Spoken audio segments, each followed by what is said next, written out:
everybody. It's another edition of Shift and Steer. And this week, we got something real special for you because we called our buddy David Freiburger, RoadKill, you know, and asked him to come in, talk about cars, but also tell us about, during this whole lockdown, what it's been like to self-produce. He's added to his moniker. He's now like executive producer and showrunner, right?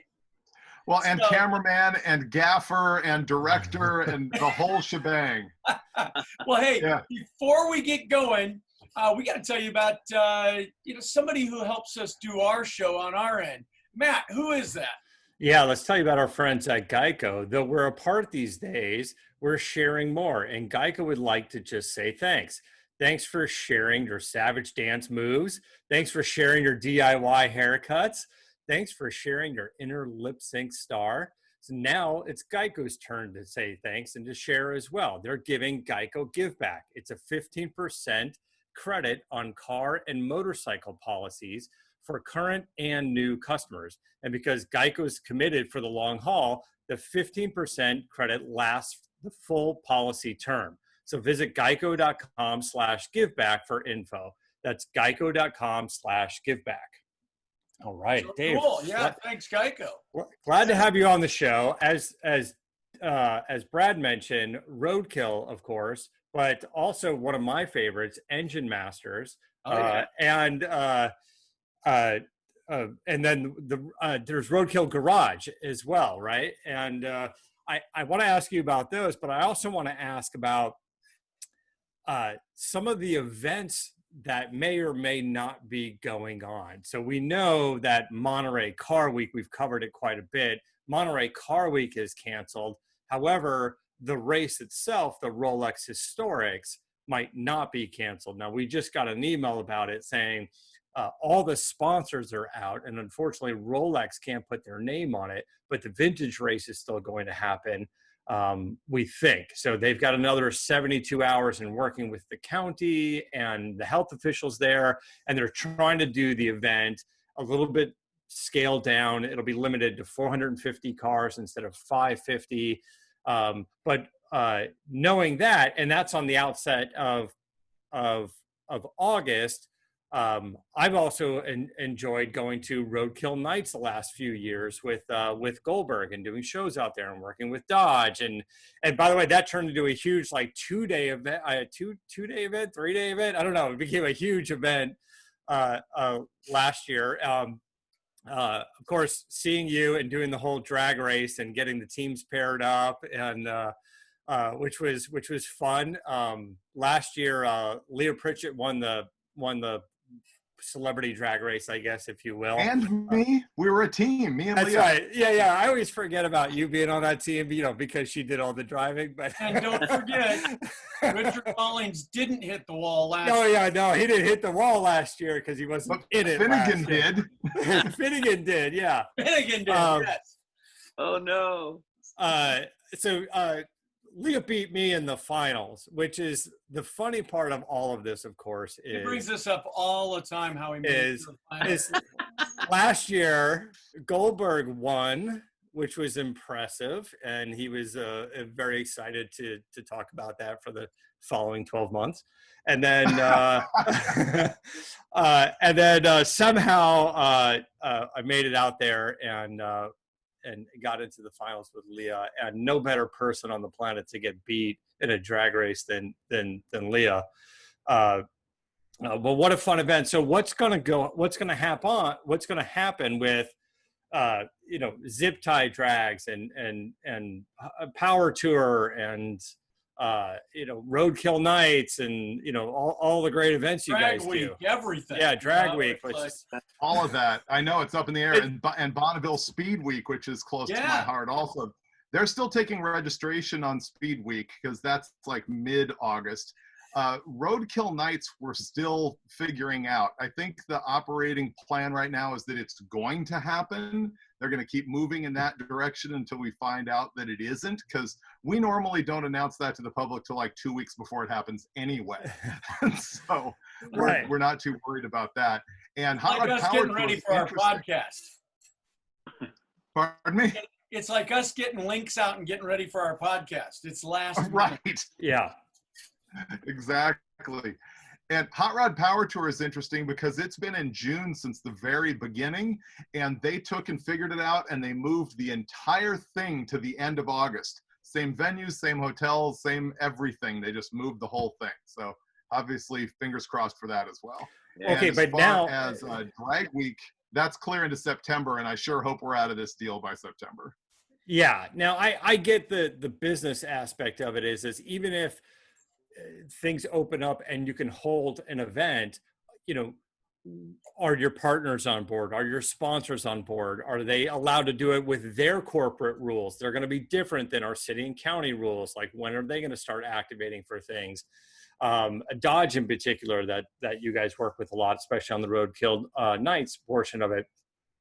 And then now we're jamming all of our events toward the end of the year. I mean, we talk about end of August. You're talking about your events end of August, potentially Indy 500 going to the end of August, and kind of mid-August, mid to end August, you know, Rolex Historics, you know, the vintage races in Monterey. So there's going to be quite a few things happening. And now we got to start to figure out, how do we go to these things? How many can we possibly go to? And how do you guys on the business side start to set expectations? Is it going to be reduced attendance? And is that going to be both a combination of a byproduct of all of this and then intentional? You need fewer people there to abide by new county rules and health officials and stuff like that. So it's going to be a little hectic for all this, but everybody wants to do events. Like, we're chomping at the bit going, hey, I just want to go out. Yeah, but they're all in August. I know, right? There's a reason for that. You put them all on top of each other, it mandates social distancing because there'll be fewer people at every one. Yeah, right. But no, it is a big factor because, as you said, promoters, whether it's NHRA, whether it's Motor Trend, they all have to look at the business side of things, and there's a certain amount of people that got to come through the gate just to cover the nut, and that's a big deal, isn't it, David? Well, yeah, it's a little bit different for NHRA and NASCAR, where they've got TV money and they're talking about having events, you know, for NASCAR with nobody in the stands. Right. We are different, where we absolutely need the gate in order for those events to survive. So yeah, it's interesting situation. I'm glad that it's above my pay grade at this point. I'm just here shooting shows in my garage. I'm not worrying about the big picture just yet. Okay, so let's talk about that. You're locked down. You're in your garage. You've got almost as much stuff as Brad Fanshaw does in his garages, except his are scattered all over the country. And of course, Aaron as well. Yeah. Come on over. Let's go. Let's play. Aaron's got a few things in his garage as well. But do you have the Chihuahua? I don't. It wouldn't surprise me if Aaron does. Actually, I don't know if Aaron does, but Aaron does have bobbleheads around there somewhere. Yep. You know what we should do, guys? David, we should do a chia pet where it's a muscle car with the chia grass growing up around it, like all the barn finds that you see online, you know? That's a good idea. Yeah. That's our get-rich-quick plan for after the quarantine. There you go. I have my Sammy Hagar bobblehead over there. I can't get to it while we're doing this, but he's in there bobbling his head in the cabinet right now. So tell us about the project that you're building in your garage. You decided to just go through all of your stuff, and was this the bosses at Motor Trend going, "Hey man, you need to create some content," or is this the family going, "Hey, since you're home, maybe you should clean the garage"? Hey, but before we do that, let's back up just a little bit, because I think, David, you experienced what a lot of my other friends that are, like Michael Anthony and I know, Sammy, who's Aaron's dad, and some of my other celebrity friends or TV friends, these boxes started appearing that were like, here's your new kit for being on line or on TV, right? Yeah, I got a little bit of that. They shipped me a whole care package of like light panels and GoPros and I don't know, Zoom audio recorders and hard drives and card readers and GoPros, gaff tape. I've got all of this stuff right here right now because I am shooting shows in my garage. First couple of weeks, I painted the house and cleaned out the garage so I could even walk in it. And since then, I've shot 2 episodes of a thing called Working From Home, which is just us Motor Trend hosts sort of showing what we've got going on in our personal garages. Yeah.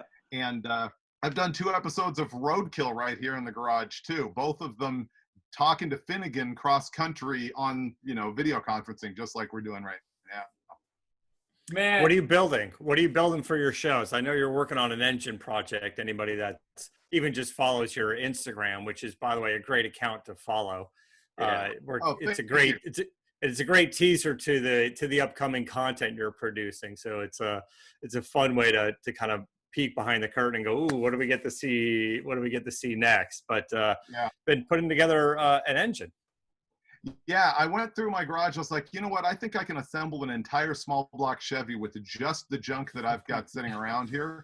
And it turns out I can. So I did.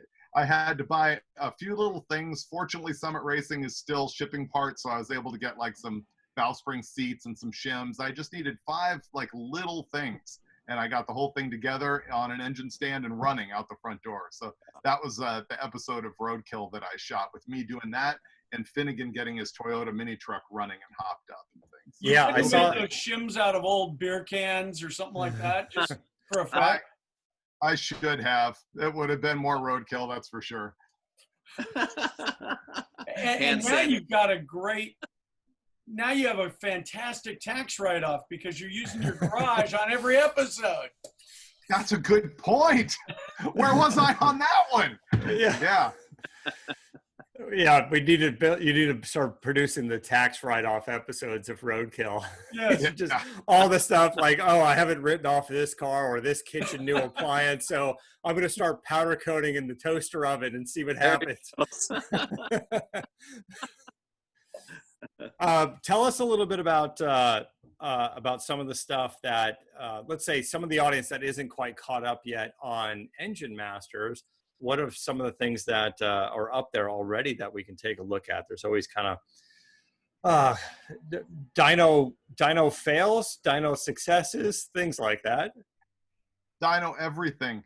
So what we did with Engine Masters, actually, this is something I should explain for all the Motor Trend shows, is that they changed the airing thing so they're not monthly. They were going to air 12 weeks in a row, but when the pandemic hit, they ended up splitting seasons. So we've already aired 9 episodes of Engine Masters, and there's going to be a bunch more later that will actually be more than 12 or 13.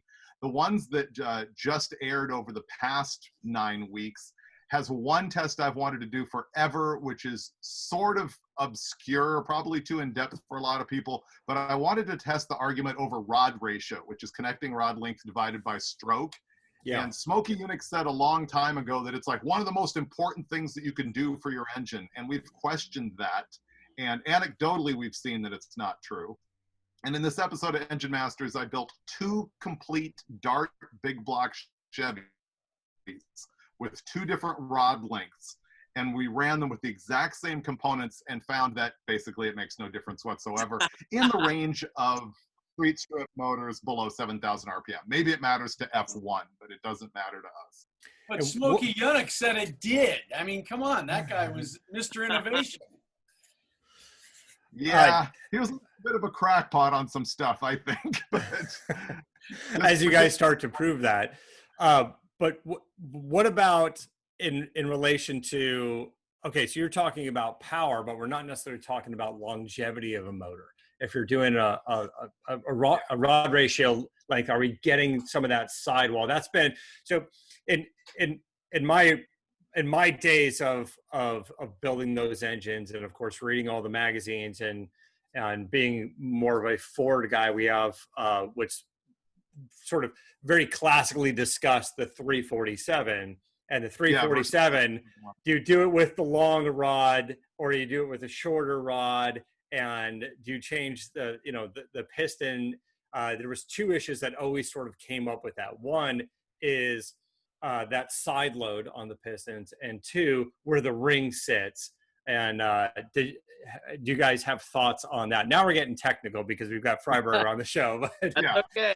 Well, what you bring up is both very strong considerations. The number one thing is the ring package. You don't want the rod so long that the piston is so short that it compromises the ring package, because that is where the power is.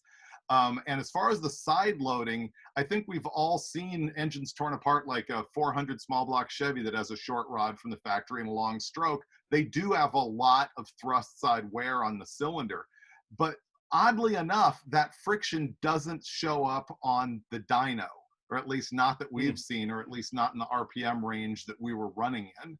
But I would say what you're talking about is 2 strong considerations, which makes me come up with this rule. Pick the displacement that you want, which dictates your stroke.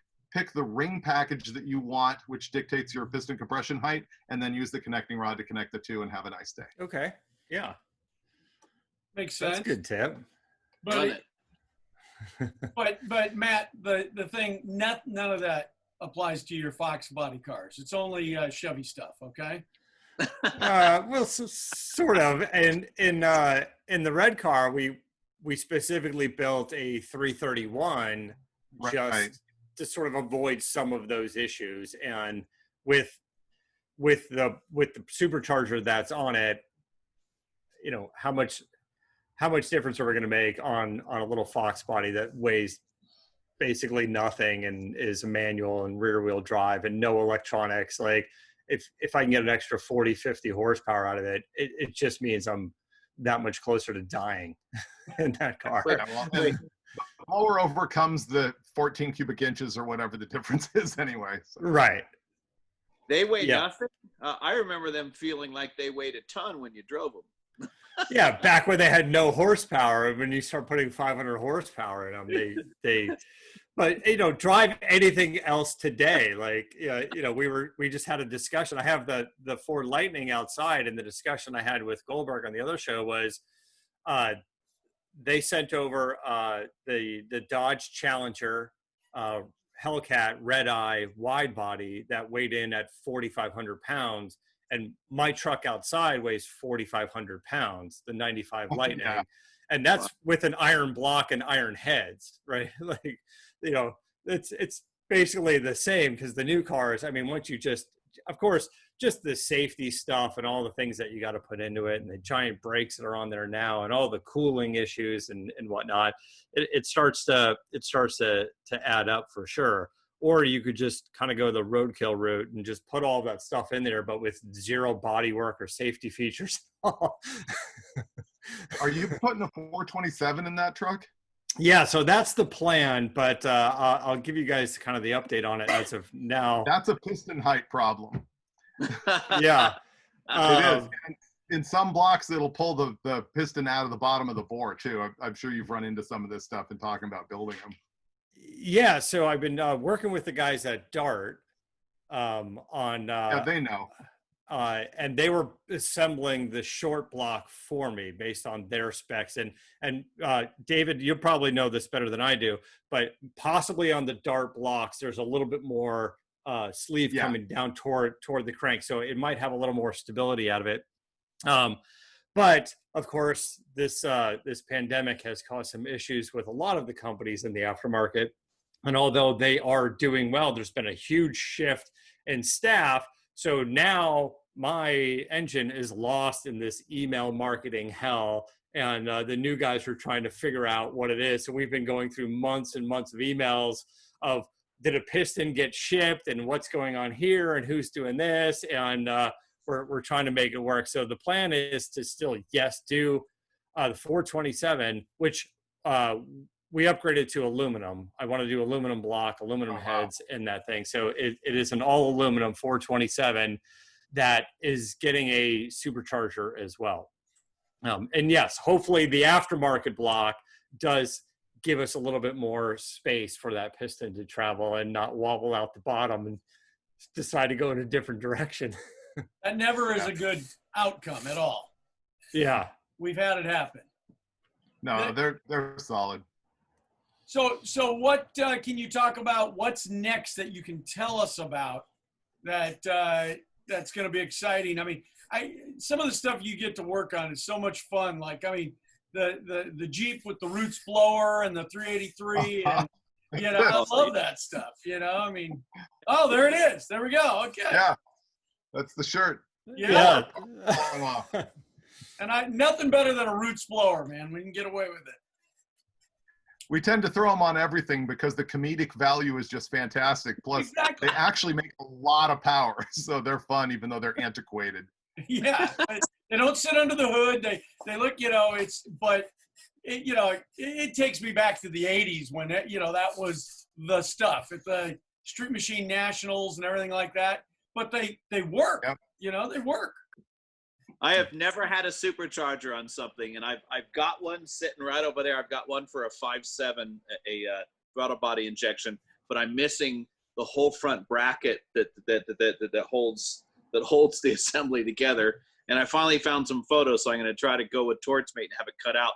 And I have a little 302 over there on the rat rod that I'm dying to put one on. I think I have what you're looking for right here. Okay, address is let's talk, Dave. Let's talk. We should Zoom chat the UPS guy while we're on here. So I feel like there's like some deals to be made. Get a Zoom guy in here, or get the UPS guy in here. On the Roots superchargers, because they look cool and it's fun on camera. I'm starting to see versions of that's not the traditional Roots type blower. I'm starting to see, I think from Edelbrock and maybe some version of Whipple, where they're taking their twin screw with like the more modern like TBS screws, and where it makes a lot of the boost in the housing rather than in the engine, but stacking it and making it look like an old school blower. Have you guys done anything with that? I have not yet. I am looking at doing something with Blower Shop on. They now have a Roots blower kit for an LS engine, so it's kind of the opposite of what you were talking about. It's a lower tech blower on a high tech engine. It's rad. That is rad. That's very cool.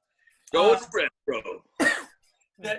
You know what? They were just I had a buddy back in Nebraska that every single car ever had a Roots blower on it, but he also added a gear drive so that you got even more whine. Straight gears and gear drives. And that was, you could hear him coming a mile away. It was awesome. Yeah. Don't forget, we have that noisy gear drive on the 56 Chevy wagon. Oh, yes. I've driven. Yeah. He asked me, is your power steering going? Or they say, what kind of blower does it have in it? Or they go, you might want to get a new one of those. David, I don't know if you've heard it, but it is so old. It's like, I get nervous every time I drive that car. And I drive that car like from here to Vegas, from here to LA, from here to Monterey. I mean, I drive the crap out of that car. And I keep telling Dad, come on, Pop, I got a 454 just sitting in my yard. It's ready to go. It runs. Let's just throw that in it. Let's put anything in it other than that 350 with that OP Jackson gear drive that's about to throw all the metal out of it. Is it louder than your stereo? No. No, that's got a huge stereo in that thing. Yeah, I told Kicker, now this thing's got a loud gear drive, so you're going to have to really make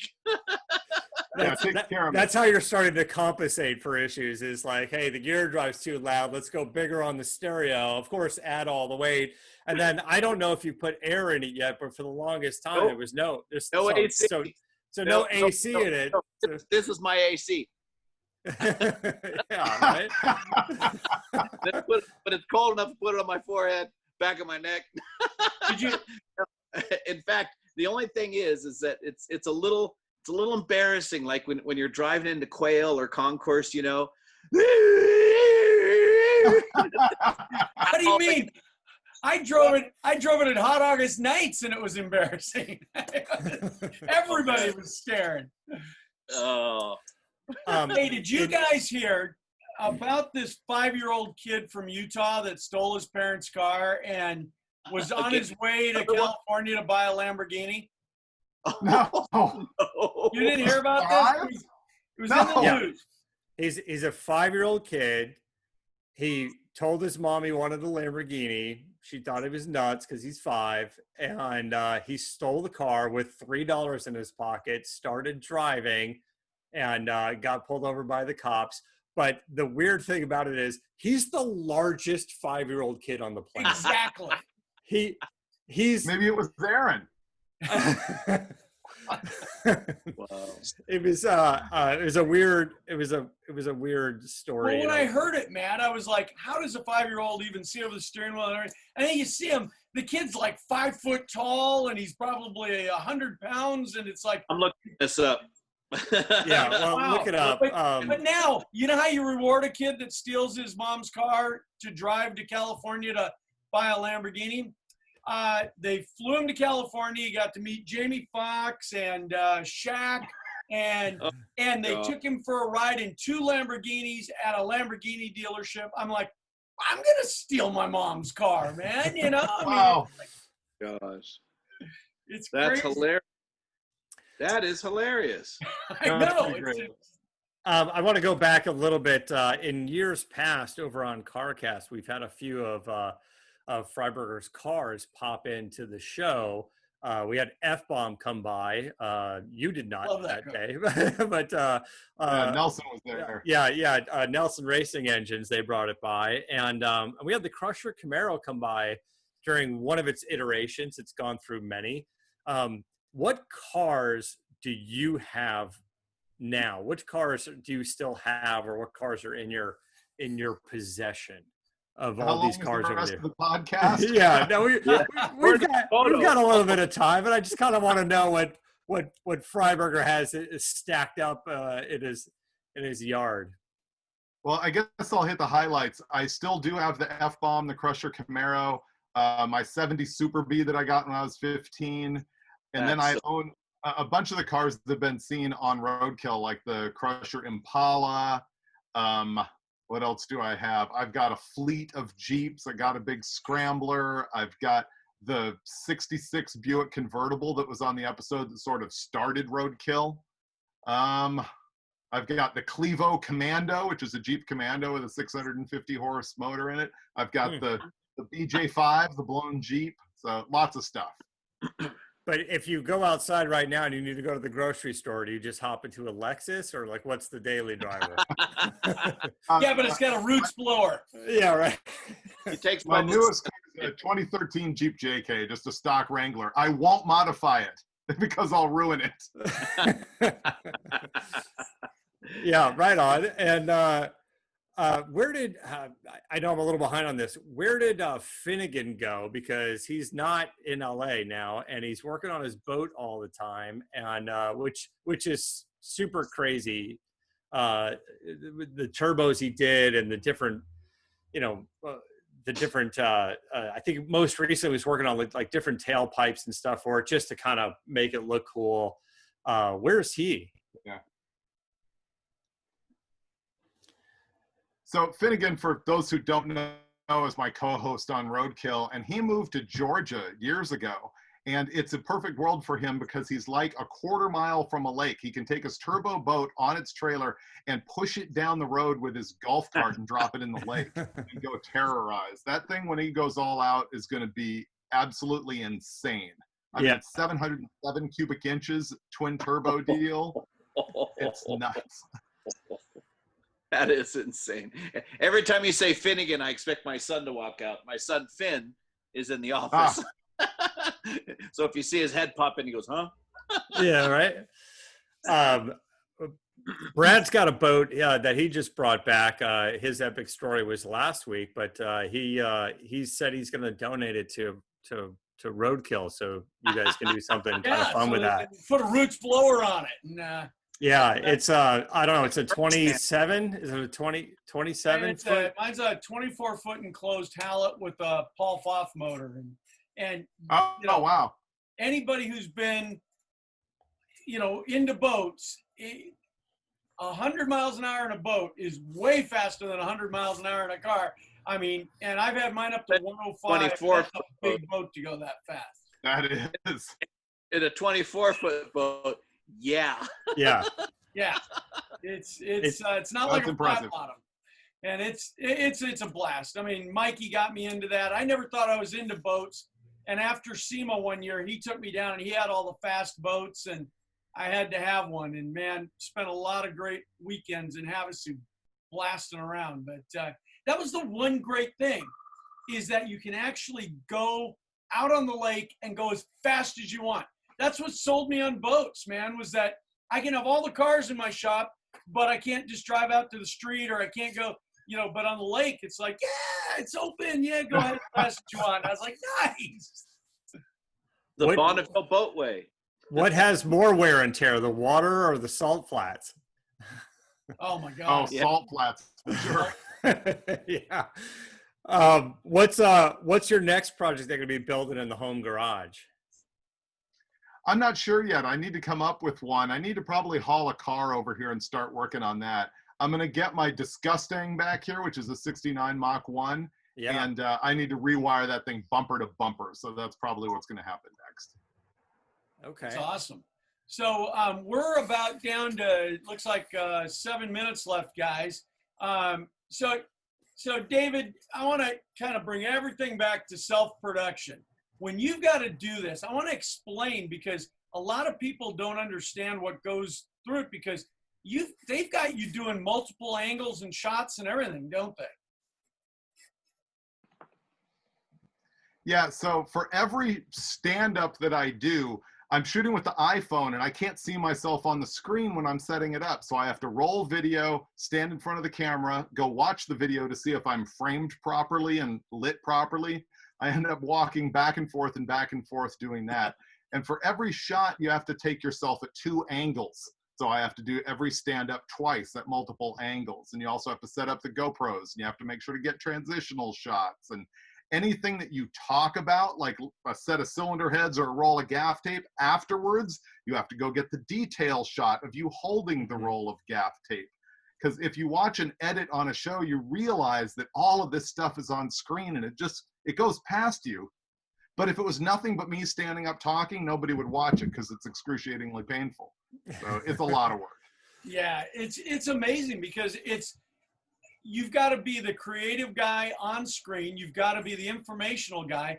But now you've got to, like you said, think it all through, rather than having a couple people that are thinking that shot through. So it's got to be a bunch more work. You're not having to edit too, are you? Oh no, that would be a disaster. No, I am not editing. I'm doing everything but. I was going to say, man, I wouldn't be surprised you had to. We're going to have you edit it too. No, our regular editors handle that. Be honest, cool. David. In the beginning, how many times did you do the shot and then went, crap, I didn't hit record? Oh, I did that earlier this morning. What are you talking about? Yeah. That's the worst. So you're saying you pulled a off. Exactly. I can't tell you, when we first started doing this show and we're using the Zoom recorder where you hit record and that just gets it going, then you got to hit record again. We had a few shows, didn't we, guys? Where at the end But Brad, I would say not too bad. I think we did it again recently where we lost a show thanks to technology. Because of the Zoom, Yeah, but I gotta say, in what, the 5 years we've been doing this, I only remember 2 or 3 times, really. Yeah, so. No, we've been pretty good at it. It's always something though. But David, the shows are always entertaining. They're always fun, and as Matt said, your social media is also great to follow along with. Yeah. And I think really what it comes down to is because, knowing how long you've been in the business and running into you here and there over the years, like we all have, it's because you're the real deal, man. You're not some guy they plucked out and said, we're going to rub a little grease on his face and have him, because he's got these funny things to say. No, man, you're the real deal. You'd be working out of your garage in wherever it was in the valley right now, 2-car garage if you had to, just out of fun, wouldn't you? Yeah, well, that's what I'm doing. Yeah, totally. No, I appreciate that. I think being genuine is the key to all of our successful shows, not just RoadKill. Absolutely. Yeah. And I have to say, you know, when we were at Barrett Jackson, we saw a really cool thing. It was a stretched Isetta with a big block in it, and it looked like a dragster with like a little module. So if you get an idea, I've got 3 Isettas sitting in the back, and I would love to, you know, get funky with something like that. So I got some motors, I got some stuff, and you know, if you get itchy and want to go Euro, I'm all in. That totally sounds like you and me combined. That'd be perfect. Right? Dave, Aaron, go ahead. I didn't mean to walk on you. Go ahead. We're men of patina. Yes. Well, I was just saying that, see, as soon as David says he's self-producing, you put on your pitch gear and you're going to pitch him for this new episode. Friendly pitch. Guys, we're running out of time here, but Dave, obviously, you know, we love having you on the show. We're big fans of everything that you've been doing in this automotive world since you were a little tiny Dave. And thank you. And again, follow David Freiburger on Instagram. He's all over social media, but you guys will enjoy it, and definitely and make sure I get all the plugs right. But there's RoadKill, there's RoadKill Garage, there's Engine Masters, and then of course all the events, all the hot rod events, and Power Tour and Drag Week and RoadKill Nights and all the good stuff. So we appreciate it. I know we're going to see you at the very least. Hopefully we'll see you again at SEMA. That sounds like it's happening. So one way or another, I'm going. I'm making billet masks for SEMA, man. There you go.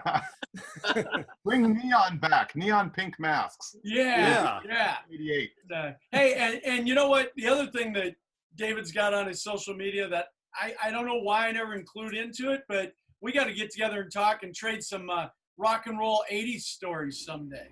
Oh yeah. People we ran into and stuff. Yeah. Oh, for sure. That'd be fun. Very cool. Well, we love to support you, David. And I got to say thank you because you support us as well. I know you've done some posts with stuff that we're all doing. So thank you for being a member of a of the good community. Hey, everybody. Sure. Thank you very much. I Dave, appreciate that. Thanks for coming on. Guys, thanks for another great show. This is Shift and Stare. Don't forget, follow us on iTunes and give us a 5-star rating. Tell us how great Dave was on the show. And follow us all on social media. And we're out of time. We got to go. Thanks, everybody. Woo!